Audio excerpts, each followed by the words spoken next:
What's going on, guys? Welcome to the YouTube video. So today we're a little bit different. We're going to be doing the best settings I use every day on the GoPro Hero 13. I think this is going to be a really educational video for those who are a bit beginner, maybe wanting to know why the GoPro footage doesn't look great straight out of the camera.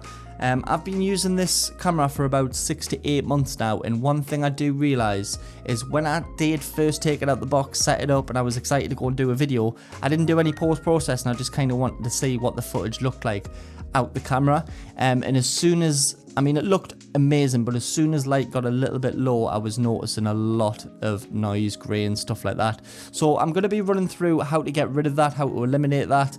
I'm running through the best settings if you just want to run and gun. Grab your GoPro, don't do any editing to get the best out of your footage. And I'm also going to be running through, if you do want to post-process your footage, how to get the sort of best colors, the best quality out of your image. Because let's be honest, guys, we've all seen the GoPro adverts when they show you B-roll footage of the GoPro and it looks absolutely insane. So I'm going to show you how to get close to that, because a lot of the times when they show that footage, you think, oh, I'll get a GoPro and it'll look like that. It doesn't. You need to change your settings. But yeah, without further ado, let's jump down to top-down view and we're going to have a little look and see what we can change on the GoPro settings.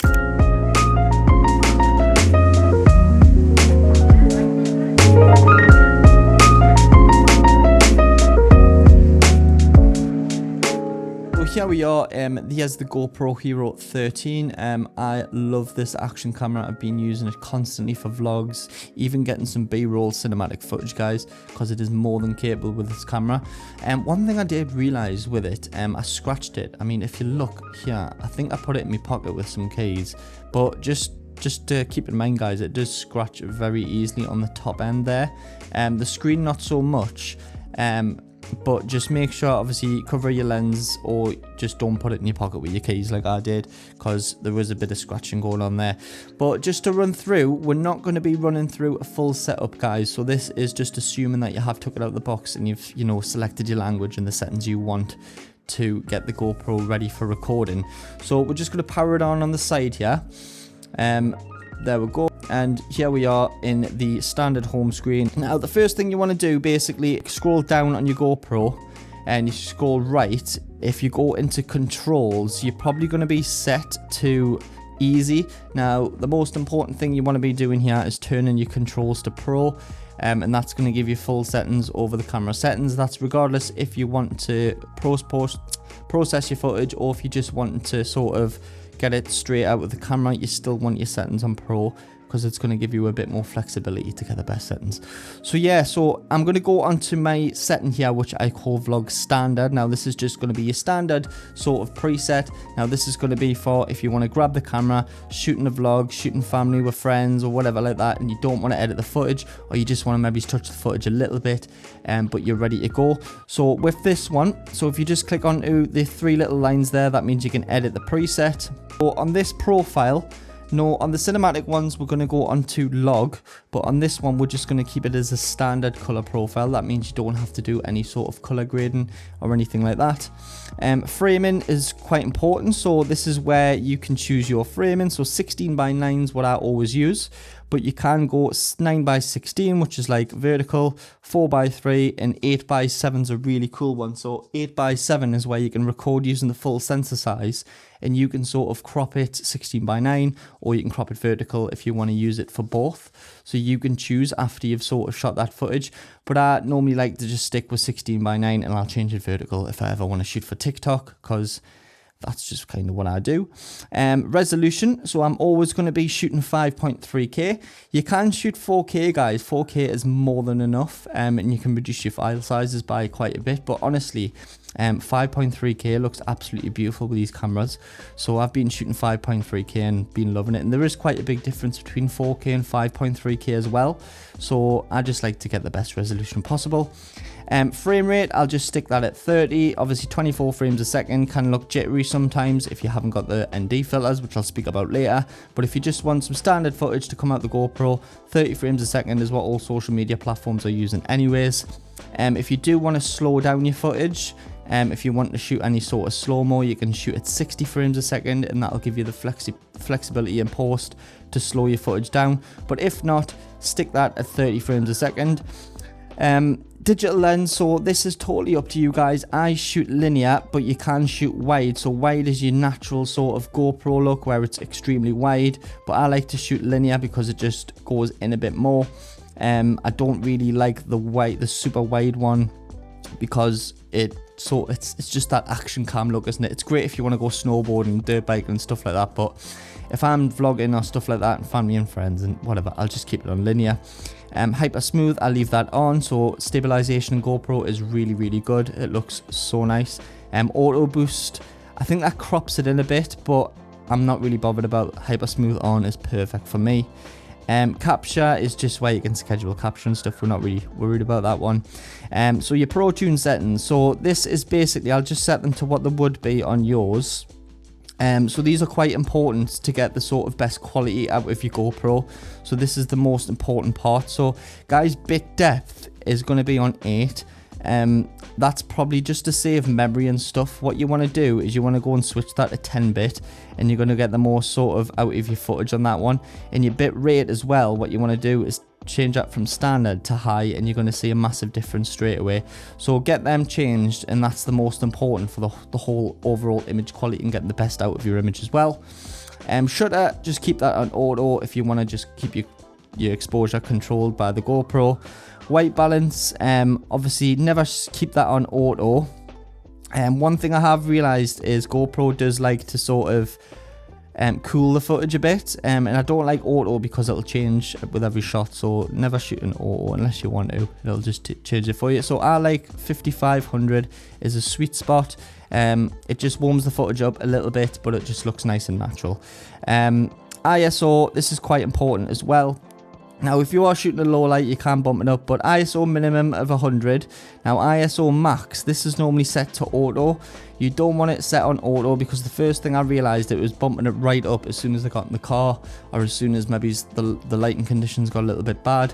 I'll choose about 400 or 800 at a max, but guys, I'm always about 400 at a max. The good thing about GoPros, obviously, you've got to sort of have the correct lighting. If you don't have the correct lighting, you're going to have to boost ISO and you will lose a lot of quality. Maybe switch to another camera if you're going to be shooting in low light. But these things are great with good lighting, guys. Sharpness is a very important one as well. It's normally at medium.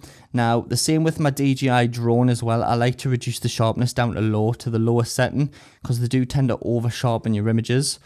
And it just gives it that sort of digital look, which, if you know, you just don't like it.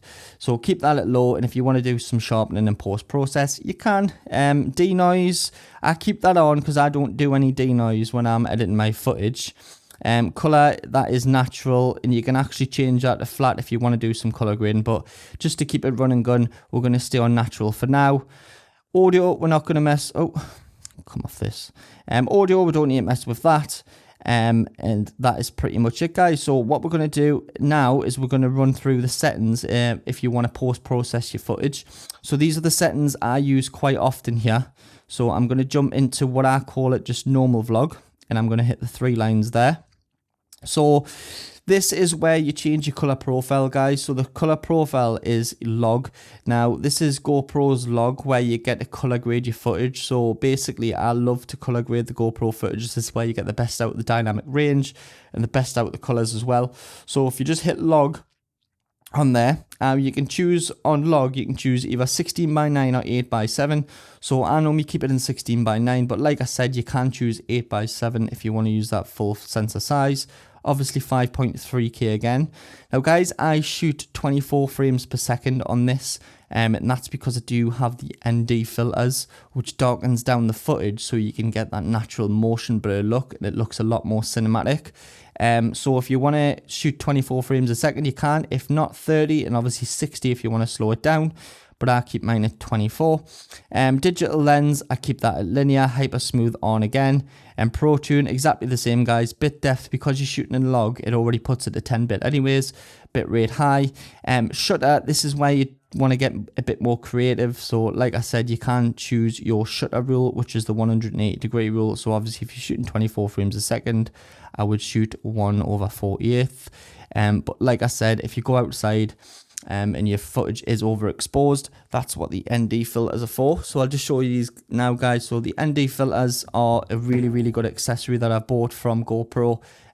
You get different strengths here. You just pop them on, and what it does is it auto detects. So it'll actually auto detect what sort of ND filter you've got on your lens there, and it'll sort of adjust the shutter for you, or you can do it manually. It's really cool, and it just helps you get that motion blur that looks a lot more natural, pleasing to the eye, and it gives you the best out of the camera. So not only can you get the best sort of dynamic range and colors, you can actually get that motion blur, which you see like on movies and stuff like that. White balance, obviously I keep that at 5500. I don't let that change. ISO exactly the same. ISO minimum 100. ISO max 400, sharpness low, denoise high, like I said, and then we don't mess with any of that, guys. But yeah, there is other sort of settings you can do, so play around with them. If you want to go into your presets here, oh god, if you want to go into your presets here, I've got other ones. You can sort of get some lower resolution ones, you know, if you want to go into, let's just hit this one, I try to use it for dash cam ones. If you want to go and change your sort of size, you can change your resolution down to 1080, and you can go all the way up to 240 frames a second for that super slow-mo stuff, but I don't really mess around with that, guys. I like to just keep around my 4K mark. So you'll notice as well, when you hit certain like 120 frames a second, it'll block out certain resolutions because them resolutions aren't available in that frame rate. But yeah, guys, have a little mess around with the settings. But them first two sort of presets I showed you are the best ones for sort of run and gun. And then obviously if you want to do some post-processing as well. But yeah, guys, that's the sort of best settings I use for my GoPro every day. Give them a go, and I promise you'll see a massive improvement compared to when it's just out of the box. So there we have it. Them are the sort of best settings I change on my GoPro to shoot daily with. The bitrate and bit depth is the most important ones. If you change them a high and 10, I promise you're going to have a lot more natural looking nice footage rather than like a digital feel. It's going to be really nice. But yeah, like I said, when I was using the camera, when I first took it out of the box, just go ahead, just go and use it and see, and then sort of change the settings and compare so you can see it yourself, because it's all good and well changing the settings straight away, but if you don't see what it's improving from, you're not going to really learn. And I know myself, that's how I learn. But guys, I hope you enjoyed this video, and if you are watching, if this has helped you out, please hit subscribe, like, comment, all that jazz, and it'll really help my YouTube channel out. And if you haven't already, go and watch the vlogs. I've just posted a new vlog where we went camping. I tried to make it nice and cinematic. There's a lot of GoPro footage, and I've done the actual vlog on the GoPro as well. So if you want to go and check that video out, you can. It'll help me out a lot. But guys, thank you very much for watching. We'll see you on the next one.